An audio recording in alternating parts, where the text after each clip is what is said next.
and gentlemen, welcome back to Hammy Moto, and today I am riding the alpha male of all naked bikes, the KTM Super Duke.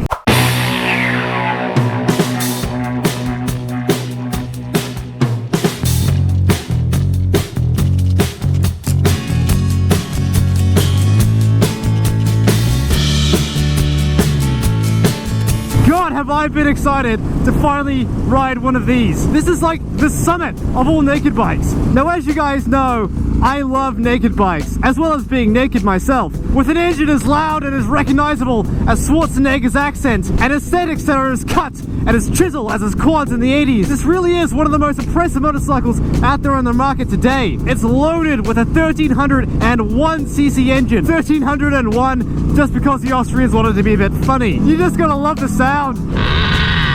It sounds like an extreme version of a bicycle with a Pokemon card stuck in its spoke.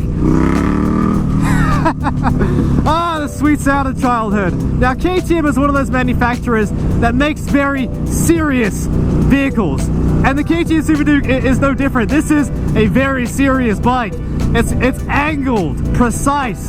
The digital dashboard just tells you what you need to know. Now, when you read the reviews on this bike, the journalists always talk about the LC8 1301cc engine on this bike. And what I can say so far, without even cracking it half throttle, is that this bike gives the middle finger to all speed limits. It is terrifyingly powerful. Not only does it have over 180 horsepower, it also has 107 foot-pounds of torque. And it's a naked bike, so all the power is around 45,000 RPM. I'm scared to ride this bike anything above a standstill. Like this right now is enough for me. But unfortunately, I have to dig deep and be a bit brave and get it out of second gear. The power on this bike just slaps you in the ass and says, go! It hits you harder than a dispensary edible, except without the intense regret and overwhelming paranoia.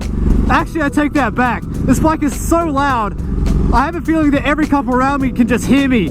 I can just imagine two cops sitting in a squad car together going, does that sound like a really loud bicycle with a Pokemon card in its spokes? Oh look, I'm surrounded by all my friends. Hello, semi-trucks. Now, a couple of interesting features that the KTM Super Duke has is a keyless fob. This bike starts without actually having to put an ignition key in. You just stand next to it and it turns on. Also, you're not able to go into 6th gear without going over 100 miles an hour, which is very achievable for this bike can do. This bike idles at 100 miles an hour. Wait, that turns out it was a lie. I went into 6th gear 50 miles an hour. I have been fed fake news.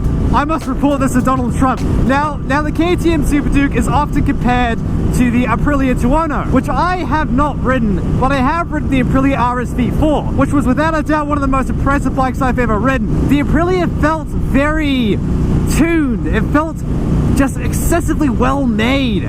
The KTM, apart from feeling very serious, feels just I don't know, it's angry, but it's like a methodical type of angry. Look at this guy in his Mustang convertible. He's got his fake Chinese Ray-Bans on with his hair slicked over. Yeah, that's right. I bet you hit up your buddy's ex-girlfriends on Instagram once they break up. Hey, what's up, y'all? You wanna hang out sometime? Yeah, I know your type, buddy. Look at me stereotyping people. Now, when it comes to the slow speed kind of stuff, the KTM really doesn't like it too much. It kind of chutters a lot. It disagrees with it. It doesn't like the idea of going slow. It is offensive to the KTM Super Duke. Oh, I can feel the ABS kicking in the back brake. God, that's a weird feeling. It's like the motorcycle is going, Nein, do not use the back brake in that way. That is for performance only. So as of right now, I have pulled over into the world famous Party Time liquor store parking lot, where all the parties happen, of course, to talk a little bit more about the specifications of the Super Duke R. So like I said earlier, it has a 1301cc, 180 plus horsepower. Now, the owner of this motorcycle has put this Austin Racing pipe on it, as well as the engine manufacturer's tune on it, which bumps up the horsepower to, I don't know, 2 million is what it feels like. Now, super bikes and super nakeds are filled to the brim with technology these days. It's almost difficult to keep up with. Now, I haven't tried out KTM's all that much yet. I usually don't like messing with people's settings on the bike. It's kind of like when someone gets in your car and they fuck with the seat. It's like you can never get it back to the way it was before. But anyway, I'm going to go against my better judgment and just fool around with it. So what we have here is what looks like a PlayStation controller, essentially. You know what? I wonder if I can do a cheat code on this. Up, down, left, right. Down, left, right. What the hell did that just do? That worked! I did a cheat code. I wonder if that was a weapons cheat. Let me check. Did I get a rocket launcher? I didn't get a rocket launcher. Anyway, so what you have here is your usual set of options. You have the rides modes. You have sport, street, rain, and track. I don't know what all this is. Speed 1. Don't know. I don't want to play with this stuff, really. I'm going to mess it up. I'm going to do something wrong, and then the motorcycle's going to think it's an oven and just get hot. Okay, I'm kind of screwing this bit up, so I'll explain this properly. This bike in particular has the optional track pack, which gives you launch control, as well as adjustable throttle response. You also get an additional riding mode called track, which takes all the assists off. But unless you're experienced enough, that's probably as dumb to do as stage diving at a funeral. And lastly, you get heated grips, cruise control, a customizable interface, and adjustable everything. It also has automatic correcting blinkers, as well as a fantastic quick shifter, which I've been playing with this entire ride. Now, some quick shifters require you to go above 6,000 or 7,000 RPM in order to use. With this, I think it's only above 2,000. It's very nice and it's easy to use. And once you get used to it, you can't live without it. And there is also, of course, anti-wheelie and traction control, which you would definitely need with this bike. I mean, all the electronic aids on this bike feel like it's, you know, like a muzzle on Cujo. It's just dampening the immediate danger down as much as it can for you.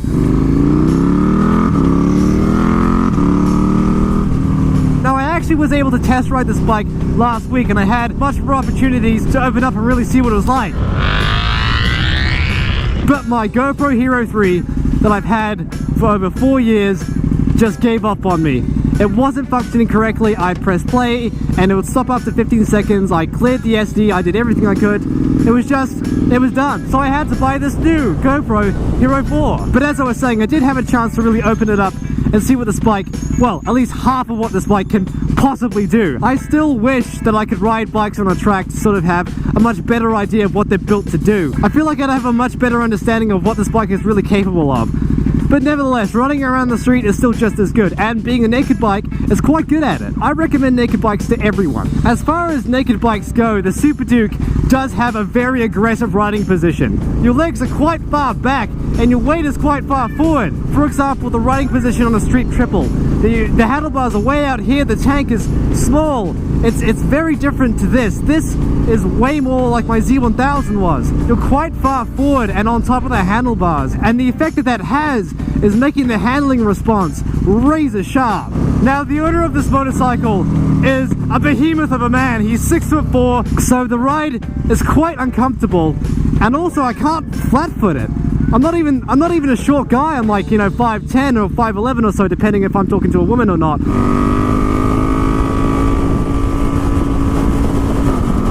Now that we're on the freeway, it's time that I talk about wind protection, which has always been the biggest downfall for naked bikes. I know my old 2003 Z1000 had horrific wind protection. It made you feel like a sail on a galleon. And the KTM so far isn't that bad. If anything, it's quite reminiscent of the FC09. You guys gotta check this out. Good God. What the hell happened there? Well, at least the airbags didn't go off. Duct tape, a 6-pack of Coors Light, and some buddies, that could fix it. God, I miss riding. Oh, I miss it so much. I miss my Z1000, I miss motor vlogging all the time, even though I only did it like once a month. Low fuel. How expensive is gas out here? $3.75. God damn it. Can I have a gallon on 12? Sweet Jesus. This could be a weapon in a wrestling match. Oh, great. I had enough problems with the Triumph, now I've got this thing to face. Why can't it just be a simple key in, turn, and open up? No, it has to be something overly complicated and over-engineered. I don't suppose you know how to open a gas tank on a 2017 KTM Super Duke, would you? No, I probably couldn't help you. You know what? I'm gonna do it. Sorry guys, I'm putting my manhood at stake here. I'm gonna lose my man card. I'm just gonna call the owner and politely ask him how the fuck to do this.